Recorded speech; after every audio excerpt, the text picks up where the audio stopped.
المصطفى رسول الله صلى الله عليه وسلم وآله وأصحابه وأزواجه وذريته وأنصاره ثم إلى أرواح آبائه وإخوانه من الأنبياء والمرسلين والأولياء والشهداء والصالحين والأئمة المجتهدين ومقلدين في الدين وإلى أرواح العلماء العاملين والقراء المخلصين وأئمة الحديث وأصحاب السنن والمفسرين وسادتنا شيوخ المحدثين ثم إلى أرواح الخلفاء الراشدين سادتنا أبي بكر وعمر وعثمان وعلي ثم إلى أرواح أزواج رسول الله خالقة أمهات المؤمنين سيدتنا خديجة الكبرى عائشة الفاطمة فاطمة الزهراء وابني على الحسن وسن وزوجته مدينة اسماعيل وسيدنا المهاجر محمد بن عيسى وسائر الأزمة الفقير المقدم محمد بن علي وعلى رسول الله الكريم الرحمن بن محمد الكريم في حليم بن عبد السكران ثم إلى روح الناس عبد الرحمن بن عبد الله بن عباس وشعيب بن عبد الله وارث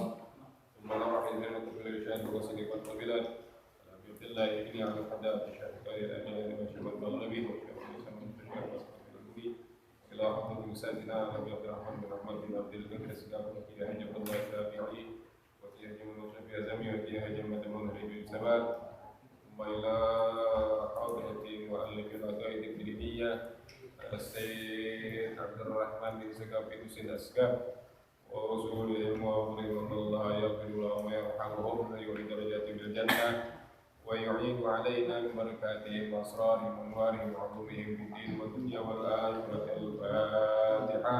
أعوذ بالله من الشيطان الرجيم. الحمد لله رب العالمين الرحمن الرحيم مالك يوم الدين إياك نعبد وإياك نستعين اهدنا الصراط المستقيم صراط الذين أنعمت عليهم غير المغضوب عليهم ولا الضالين آمين.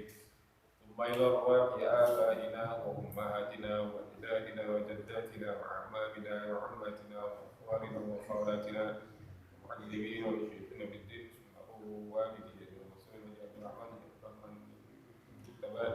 ditambah binti ma'ruf wa kumala rawatani bimur nam dijin dimana ini nasmiyatuna iman kama baik rasulullah ismail jami'a al-qur'an muslimin wa muslimat wa mu'minin bilad annallaha yaghfiru lahum wa yarhamuhum wa yadkhulul jannata maswahum. Al-Fatihah. A'udzu billahi minasy syaithanir rajim. Bismillahirrahmanirrahim.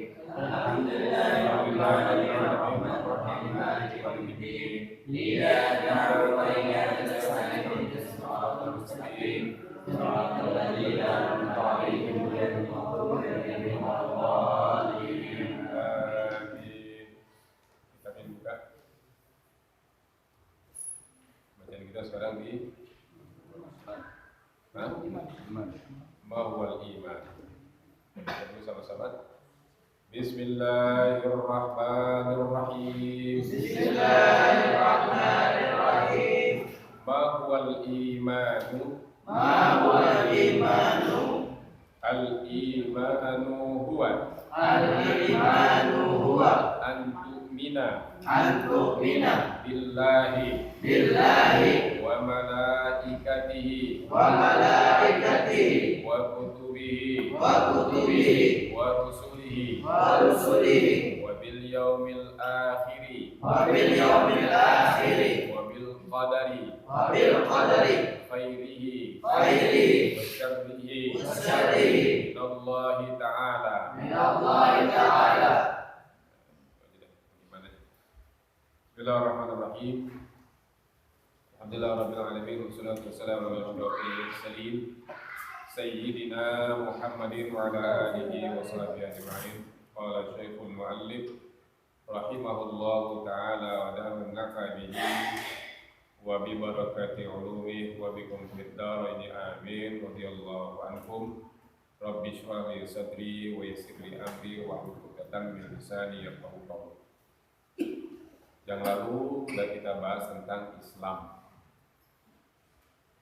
Jadi kembali ke keterangan yang lalu sedikit.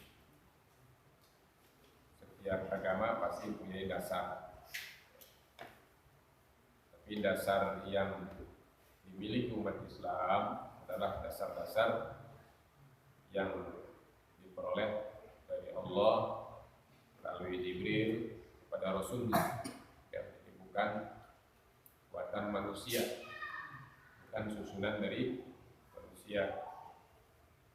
Dan setiap orang pasti memiliki keyakinan, ya, keyakinan kita juga dari Allah, bukan keyakinan yang dibuat-buat oleh manusia, bukan.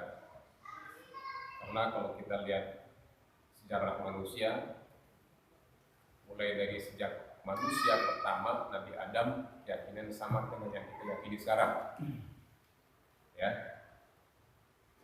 Jadi Nabi Adam keyakinannya yaitu beriman kepada Allah. Kita juga sekarang beriman kepada Allah sebagai Tuhan kita yang wajib kita sembah. Tuhan kita beda yang disembah dengan Tuhan-Tuhan selain Islam. Ya. Kalau kita, Tuhan kita adalah Allah Subhanahu wa Ta'ala yang menciptakan kita, yang menciptakan alam, dan yang menciptakan seluruh planet-planet dan juga dunia ini, semua ciptaan Allah Subhanahu wa Ta'ala. Nah, tentang rukun yang lalu sudah kita bahas, rukun agama itu ada 3, ya. Islam, iman, dan ihsan. Itu rukun agama. Islam sudah kita bahas. Masih ingat arti Islam? Apa? Iya. Kalau orangnya disebut yang menerima apa yang dibawa oleh Nabi kita, apa namanya? Agamanya Islam. Orangnya yang menerima disebut Muslim. Ya. Muslim adalah orang yang menerima apa yang dibawa oleh Nabi kita Muhammad Sallallahu Alaihi Wasallam. Orang yang menolak dan gak mau menerima tentang apa yang dibawa oleh Nabi kita Muhammad, itu namanya orang yang mengingkari, ya, yang menolak, yang menutup diri dari keyakinan yang dibawa oleh Nabi. Apa bahasa Arabnya? Kafir. Kafir yang namain juga bukan kita. Kafir yang namakan adalah Allah. Di dalam Al-Quran banyak sekali ayat-ayat menjelaskan tentang orang-orang yang menolak tentang misi dan dakwah Nabi kita Muhammad yang membawa kebenaran, itu namanya kafir. Ya. Seperti di surat Al-Kafirun deh. Surat Al-Kafirun. Apa arti surat Al-Kafirun? Surat yang menjelaskan tentang orang-orang kafir. Berarti kan Allah yang namanya. Qul ya ayyuhal kafirun. Nah, itu Allah yang disebutkan dalam ayat. Katakan hai Muhammad kepada orang-orang kafir. Wahai orang-orang kafir, la a'budu ma ta'budun. Aku tidak akan menyembah apa yang kalian sembah.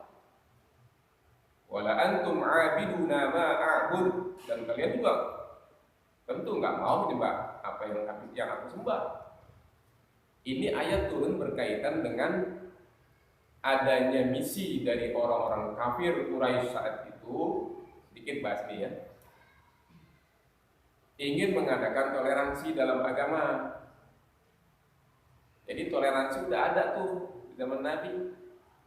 Udah ada keinginan dari orang-orang yang menginginkan ini aja deh Muhammad, karena ada delegasi dari orang kafir Quraisy datang ke Nabi Muhammad. Ini aja deh, engkau ini nggak usah menjelek-jelekan Tuhan kami, dan kami juga nggak akan jelek-jelekan Tuhan kau deh. Kita adakan aja toleransi. Kau sembah Tuhan aku, Tuhan kami setahun, nanti kami ini akan menyembah Tuhanmu setahun. Jadi setahun kau sembah Tuhan aku, setahun nanti aku akan menyembah terus-terusnya begitu. Sebelum Nabi jawab, turun tuh surat Al-Kafirun. Qul ya ayyuhal kafirun. Katakan hai Muhammad kepada orang kafir. Nah, tadi kata-kata orang kafir waktu itu sudah ada Allah turunkan melalui surat Al-Kafirun. Itu cuma taktik mereka itu. Banyak gak sekarang orang-orang yang bertaktik gitu tuh? Udah kita toleransi aja deh. Sekarang toleransi ini kebablasan nih. Kan sering lihat gitu, buka-buka media sosial. Banyak umat Islam, terutama di kalangan NU, ya, toleransinya udah kebablasan. Main apa di gereja? Nggak lihat kan? Itu kan udah kebablasan, baca sholawat di situ. Keliru. Ya. Toleransi yang dibenarkan dari segi kemanusiaan. Toleransi yang dibolehkan sebatas sosial, ya, sebatas muamalah. Muamalah apa muamalah? Berinteraksi sosial. Kita bertetangga, saling menghargai, menghormati tetangga walaupun non muslim, ya, haknya hak mereka, hak untuk kita hargai dan hormati. Gitu. Dalam Islam begitu. Tetapi dari segi keyakinan masing-masing, dari segi keyakinan harus masing-masing. La a'budu ma ta'budun wa la antum 'abiduna ma. Di akhirnya apa? Akhir ayat itu. Nah, itu udah ada. Lakum dinukum waliyadin. Kamu agamamu, ya, bagimu agamamu, bagiku agamaku. Itu dari segi keyakinan, dari segi akidah. Silakan kalian jalani. Tata cara ibadah kalian, silakan, kami nggak ganggu. Tapi ingat, kami juga jangan diganggu. Gitu artinya tuh. Jangan mau kalau seandainya diujuk-ujuk untuk mengadakan toleransi dari segi keyakinan, jangan. Bisa jadi murtad. Tahu murtad? Murtad bukan singkatan tuh. Bukan sholat subuh kesiangan. Tahu nggak? Orang kalau sebut sholat subuh kesiangan timur pantat disebut murtad. Iya. Kan sholat subuh kesiangan matahari udah kelihatan, udah keluar. Itu namanya murtad. Sholat murtad tuh artinya sholat timur. Bukan itu ya. Murtad tuh akidahnya udah keluar dari Islam. Nah, kita bahas sekarang tentang apa itu iman. Mahwal iman. Apa itu iman? Apa arti iman? Nah, dari segi bahasa, iman ini disebut isim masdar. Dulu juga, pokoknya Anda selalu kaitkan dengan bahasa dulu ya. Jadi di dalam bahasa Inggris kayak bahasa Arab ada yang namanya kata kerja masa lalu, kata kerja masa sekarang. Terus apa lagi? Kata kerja perintah, ya. Terus apa lagi? Kalau di bahasa Inggris kan ada past tense, present tense, participle. Ini participle nih. Bentuk 3. Bentuk pertama past tense, fi'il madhi bahasa Arab. Misal dalam sorok. Yang kedua present tense. Dalam bahasa Arab disebut fi'il mudhari. Bentuk 3 si masdar. Mudhari kalau salah ada buka lagi, beliau mulai buku dalam keterangan yang lalu ya. Maksudnya partisiple ini masdar. Bentuk ketiga. Ini dia iman. Fi'il madhinya past tense-nya amanah. Amanah. Ya. Fi'il mudhari'nya yu'minu. Yu'minu itu fi'il mudhari'. Present tense disebut. Iman bentuk ketiga. Iman. Orangnya disebut apa? Mukmin. Ada amanah, yu'minu, iman. Bentuk keempatnya yang mengandung arti pelaku, orangnya disebut mukmin. Mukmin artinya orang yang percaya, orang yang beriman. Iman artinya keimanan, keyakinan. Apa itu iman atau keyakinan? Al-imanu huwa ialah antu minabillah. Engkau meyakini Allah atau beriman kepada Allah, gitu ya. Engkau beriman kepada Allah. Allah sebagai Tuhan kita. Kalau secara definisi iman itu adalah tasdiqun bil qalbi, iqrarun bil lisani, wa tasdiqun bil qalbi, wa arkanun bil af'al. Wa arkanun bil, itu definisi iman. Ini kalau tadi ini tentang rangkuman rukun iman. Bahwa iman di sini maksudnya rukun iman. Tetapi iman itu sendiri secara definisinya, pengertian iman tadi itu, ya, ikrar bil lisan. Arti ikrar bil lisan itu mengikrarkan diri dengan ucapan bahwa kita beriman kepada Allah. Makanya orang kalau masuk Islam ikrar dulu dengan mengucap syahadat. Itu namanya ikrar bil lisan. Ikrar bil lisan. Tapi nggak cukup hanya sekedar ikrar bil lisan. Orang masuk Islam nggak cukup. Begitu udah syahadat, dia sholat kagak, ngapain kagak, percuma itu ikrarnya. Karena yang namanya beriman, orang kalau udah ikrar syahadat, berarti kan dia harus menanggung risiko, konsekuensi, ya. Apa konsekuensinya?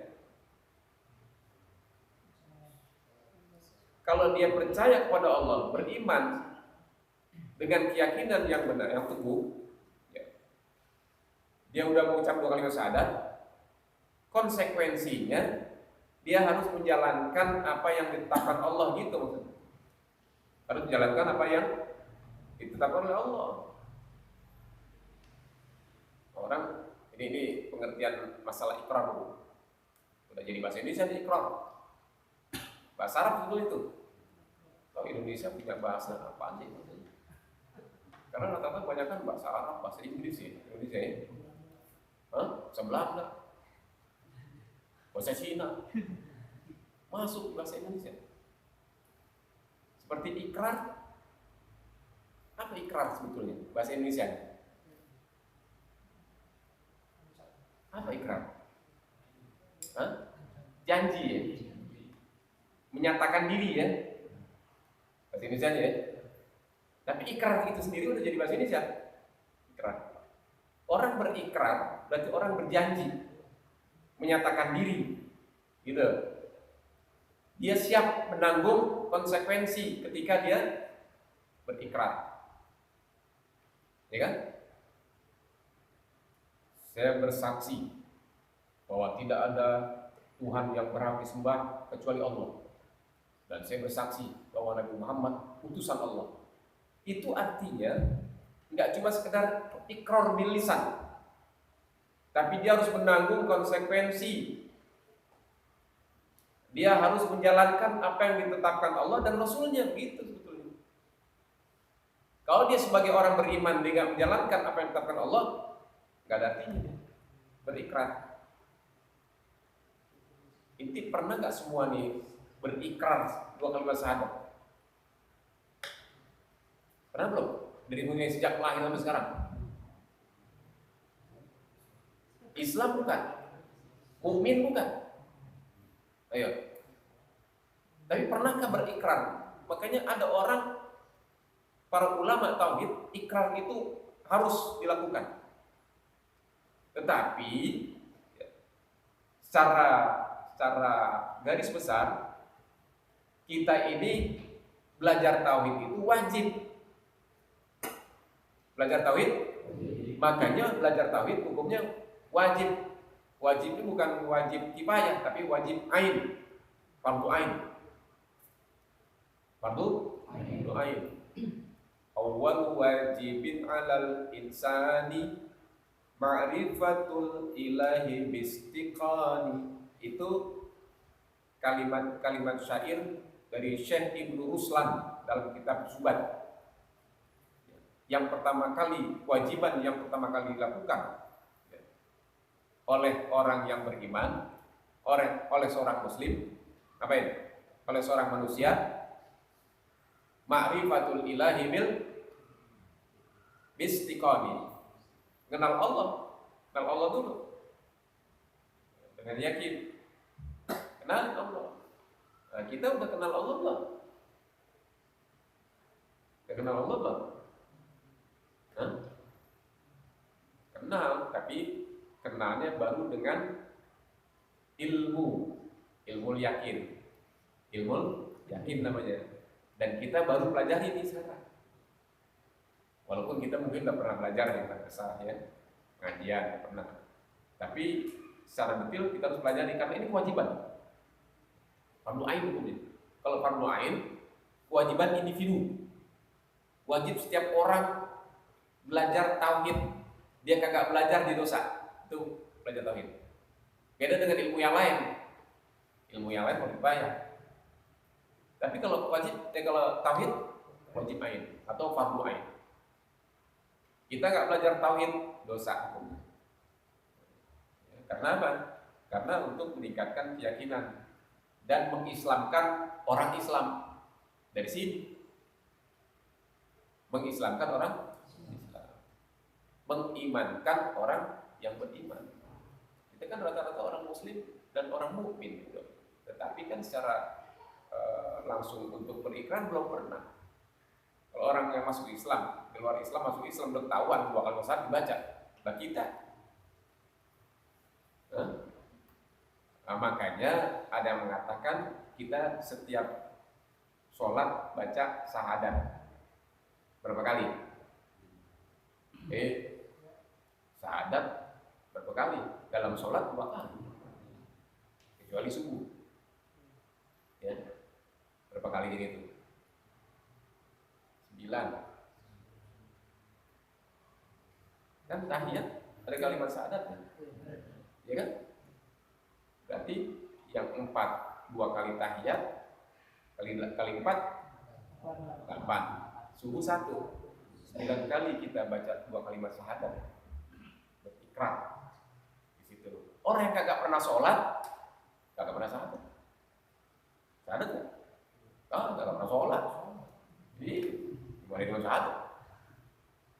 Makanya menuntut ilmu tauhid hukumnya fardu ain.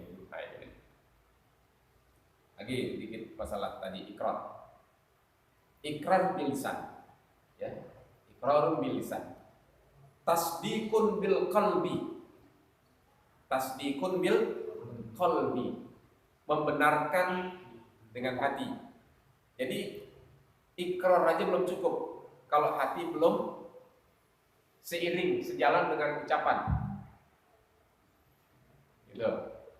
Jadi kalau kita udah berikrar, hati harus menetapkan diri sama tuh dengan ikrar itu. Jangan beda. Kalau ucapan ikrar di hati beda, apa namanya? Munafik. Munafik omongan lain, hati lain. Itu munafik. Seperti terjadi di masa Rasulullah, itu orang-orang munafik banyak. Di depan Rasulullah, amanna, kami beriman. Ya, qalu amanna, wa idza khalau ila syayatinihim qalu inna ma'akum, innama nahnu mustahzi'un. Kan tinggal pernah ada. Dia kalau bersama-sama Nabi nih, sama para sahabat, dia ngomong, kamu beriman. Tapi hatinya beda nih. Wa idza khalau ila syayatinihim, kalau dia balik ke kelompok ini, orang-orang kafir, pimpinan-pimpinannya, kelompok-kelompoknya gitu, balik. Dibilang apa? Inna ma'akum. Kami sih masih tetap sama kalian. Inna ma nahnu mustahzi'un. aneh nih ke Muhammad tuh ke teman-temannya cuma ini aja, cuma mempermainkan mereka, mengejek-ngejek aja. Apa namanya? Apa kalau mengejek? Ustaz itu artinya mengejek sebetulnya. Cuman pura-pura. Itu munafik. Munafik itu. Makanya jangan sampai jadi orang munafik, omongan lain saya Islam, bayang kagak. Gitu. Jadi harus seiring sejalan. Ikrar bil lisan, tasdikun bil qalbi, wa arkanun bil af'al. Melaksanakan perintah. Nih, arkan bil af'al ini namanya melaksanakan perintah. Melakukan dengan aktivitas sholat. Itu bukti. Sholat itu sebagai bukti bahwa kita adalah orang beriman. Yang tadi Anda bilang, kalau udah menyatakan diri sebagai orang mukmin, percaya kepada Allah, konsekuensinya menjalankan gitu. Itu namanya arkan wa af'alun, kebalik ya. Kebalik, ada ralat sedikit. Wa af'alun bil arkan tadi, bukan al arkanu bil af'al, bukan. Kebalik. Al af'alu bil arkan, mengerjakan dengan anggota badan. Maksudnya melaksanakan perintahnya gitu. Melaksanakan kebalik tadi ya. Dirubah. Jadi af'alu bil arkan. Jadi ulang. Iqrarun bil lisan, tasdikun bil qalbi, wa af'alun bil arkan gitu. Jadi ikrar dengan lisan, dengan lidah, ucapan, ikrar dengan ucapan, terus hati membenarkan, terus dibuktikan dengan perbuatan. Nah, itu namanya orang beriman. Kalau enggak, cuma ngomong namanya. Ngaku beriman, ngomong doang, orang mukmin. Ngaku doang, orang Islam, orang Muslim, tapi nggak mengerjakan syariatnya, nggak dianggap. Makanya ada hadis begini, man tarakas sholata muta'ammidan faqad kafara jiharan. Barang siapa meninggalkan sholat sengaja, itu terang-terangan dia menjadi kafir. Itu ada hadis gitu, hadis sahih. Ya, barang siapa meninggalkan sholat, itu orang terang-terangan orang itu jadi. Cuman para ulama beda pendapat dalam menafsirkan hadis ini. Kalau imam yang lain seperti Imam Hanafi, ya, Imam Malik, mereka ini berpendapat benar-benar kafir kalau dia tinggalin sholat. Tetapi kalau Imam Syafi'i lebih luas dalam berpendapat ini, ya, dalam menerjemahkan hadis ini. Kalau Imam Syafi'i bilang dia kafir kalau nggak menjalankan sekaligus mengingkari kewajibannya, kafir baru.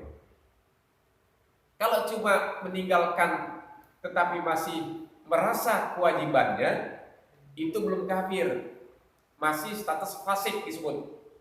Tahu fasik?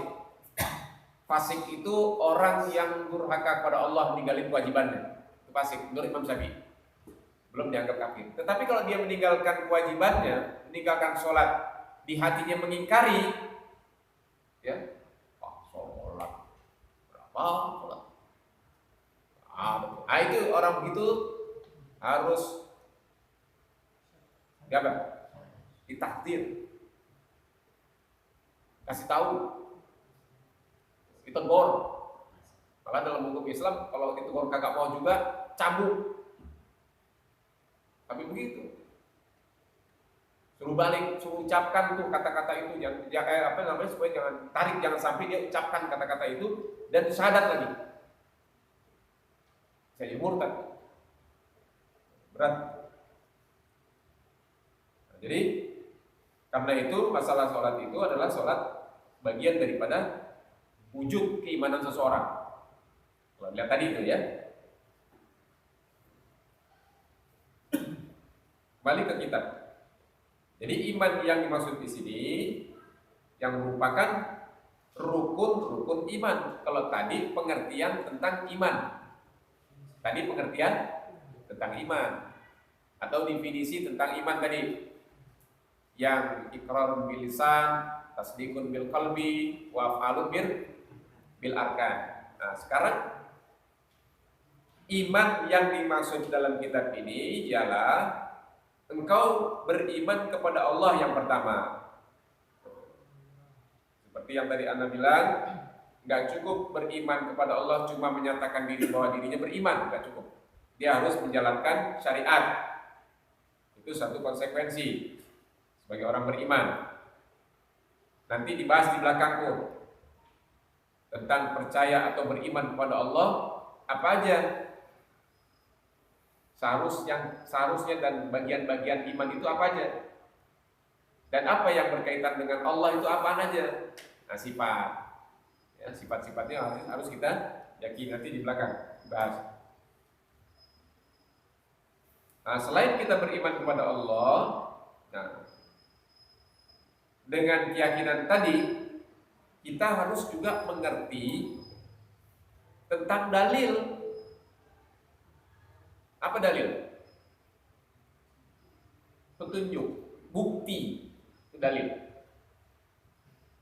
Bukti bahwa Allah itu sebagai Tuhan kita. Allah itu ada.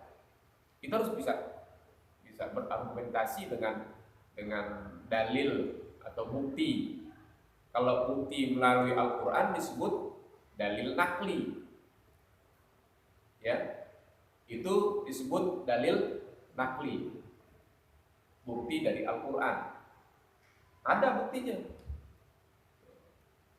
Kemudian bukti melalui akal, kita bisa jelaskan dan kita berpikir bahwa Allah itu ada sebagai Tuhan kita. Bukti melalui akal apa namanya? Dalil apa? Akli. Jadi ada dalil nakli, ada dalil akli. Ini kita harus tahu. Dalil akli, akal menetapkan kita punya Allah, punya Tuhan yang wajib kita sembah, yaitu Allah. Allah itu siapa? Allah yang menciptakan kita. Allah yang menciptakan alam ini. Dan semua yang ada itu ciptaan Allah. Loh, kok kita nggak bisa ketemu dan lihat Allah gitu? Kadang-kadang ada pemikiran begitu orang. Ini kita, Allah berikan kemampuan lihat, mendengar, ya, terbatas. Adanya keterbatasan daya lihat kita dengan daya dengar dan semua indera yang kita miliki Allah berikan itu terbatas, nggak mampu untuk melihat Allah secara langsung. Contohnya Nabi Musa pernah minta lihat Allah waktu beliau ada di Bukit Tur Sina. Allah bilang, gak usah lihat aku, kau lihat dulu gunung. Kalau itu gunung kau perhatikan tetap, ya, kau bisa lihat. Tapi kalau kau lihat tuh gunung hancur, berarti kau gak bisa lihat. Sebatas itu kemampuan daya lihat. Di Al-Quran ada terangan. Perhatiin, ledak dulu. Ya udah, kenapa? Kemampuan daya lihat manusia, jangankan itu, ya, jangankan Allah yang kita minta lihat, sesuatu yang di luar kemampuan daya lihat manusia juga kita nggak mampu. Apa contohnya?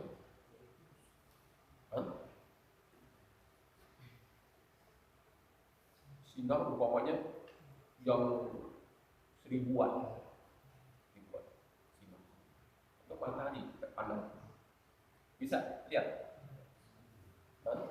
Mata kita buta lama-lama. Karena daya ini masalah daya lihat, ya, bukan masalah mataharinya.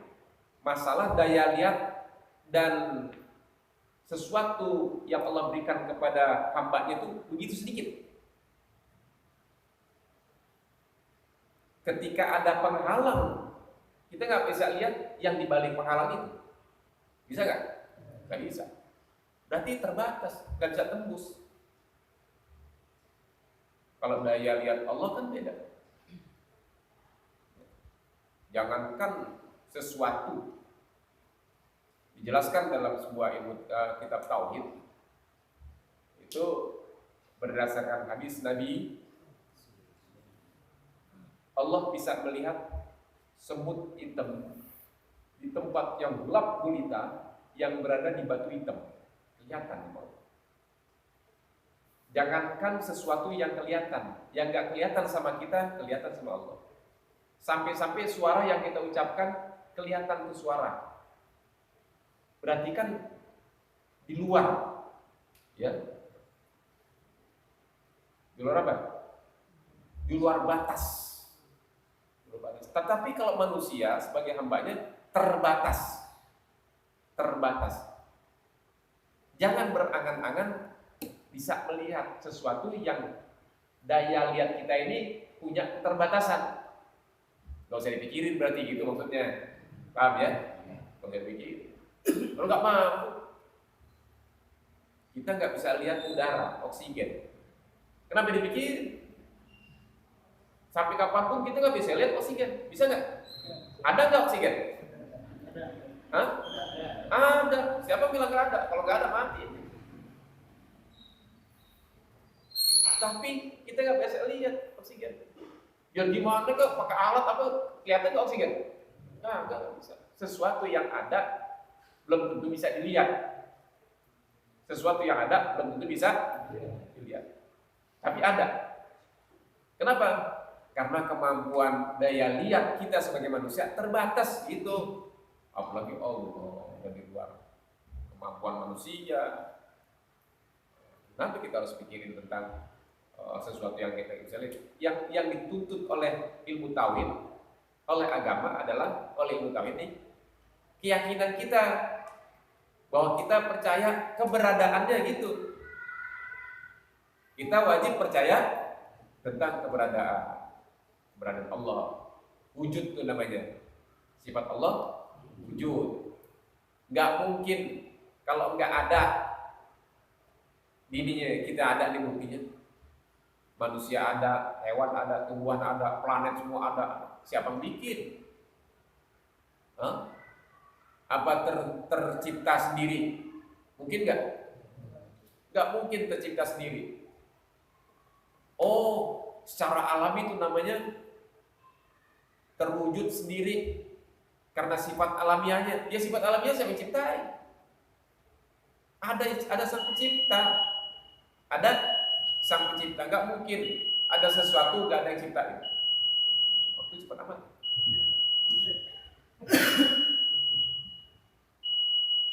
Ya, nggak mungkin ada sesuatu nggak ada yang ciptain. Itulah yang dituntut oleh ilmu tauhid bahwa